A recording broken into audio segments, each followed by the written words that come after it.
let's jump right into this explainer and finally demystify the rules behind English nouns. Because look, if you've ever find yourself scratching your head wondering why we can say 3 apples but absolutely cannot say 3 waters, or why we say the news is good even though the word news literally ends in an S, well, you are exactly in the right place.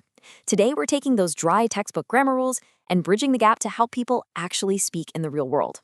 Here's our quick roadmap for today. We're going to cover the core noun rules, mastering your quantifiers, measuring uncountable nouns, those tricky words that are actually both, and we'll wrap up by avoiding some incredibly common mistakes. Let's get right to it.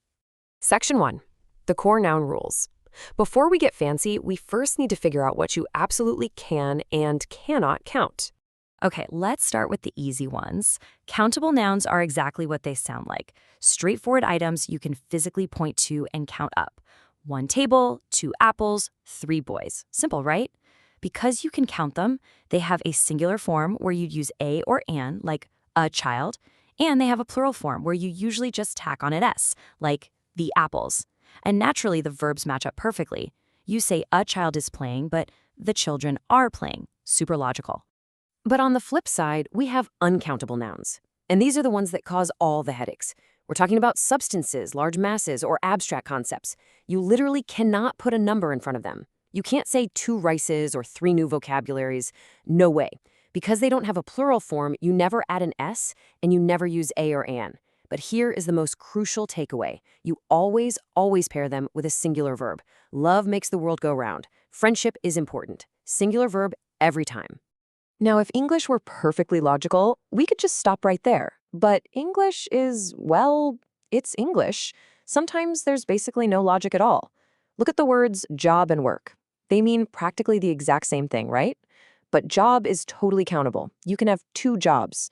Work, however, is strictly uncountable. You can't say, I have 2 works to do. Same goes for suggestion and advice. You can count suggestions all day long, but advice, completely uncountable. So instead of trying to memorize a million individual words, you can use these reliable buckets. If a word falls into one of these categories, it's a super safe bet that it's uncountable. Abstract concepts like peace, uncountable. School subjects like maths or French, uncountable. Materials, liquids, gases like wood, water, or oxygen, uncountable. And my favorite category, things made of tiny little pieces that would be an absolute nightmare to count one by one. Think sand, salt, or rice. Section 2. Mastering your quantifiers. Now that we've got our 2 noun types down, let's talk about the words we use to describe their amounts. Think of this as your grammar toolkit. You've got distinct tools for distinct jobs. For countable nouns like chairs or teachers, you use many or a few, like how many students are there? But if you swap to uncountable nouns like time or sugar, you have to swap your tools. You use much or a little. How much sugar? But listen, here's your secret weapon. Some, any, and a lot of. These are the universal tools. They work flawlessly with both types. You can have a lot of apples, and you can have a lot of free time. It's a lifesaver. Moving on to Section 3, measuring uncountable nouns. We just established that you can't count things like water or advice. But what if you actually need a very specific amount of it? Well, we cheat a little bit using measure words. It's essentially a 4-step formula where we put an uncountable substance into a countable container. Step 1, start with a or a number. Step 2, add your container or measure word. Step 3, the word of. And step 4, drop in your uncountable noun. Here's what that formula looks like in real life. You're transforming an abstract mass into a specific unit. You go from the general idea of water to specifically a bottle of water. Boom, now you can count the bottles. You go from pizza to a slice of pizza. We do this with weights like a kilo of flour, or even conceptual parts like a piece of advice or a pinch of salt. The noun itself is still uncountable, but the container, that's what's doing the heavy lifting for you. All right, Section 4, words that are both. It's time to dive into the gray area with some shape-shifting nouns. A lot of foods and drinks pull this trick. Look at coffee. In general, it's an uncountable liquid, right? Coffee is my favorite drink. But it suddenly transforms into a countable noun the very second we imply cups of coffee. So when you're at a cafe and ask the barista, could you buy 2 coffees?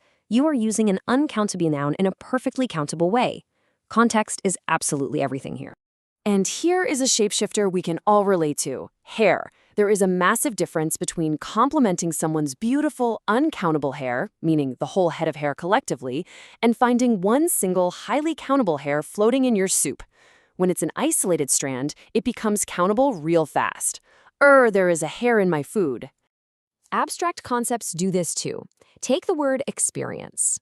If you mean the accumulated knowledge you've built up over years of working, it's totally uncountable. She has a lot of experience. But if you're talking about one specific, singular life event, it flips to countable.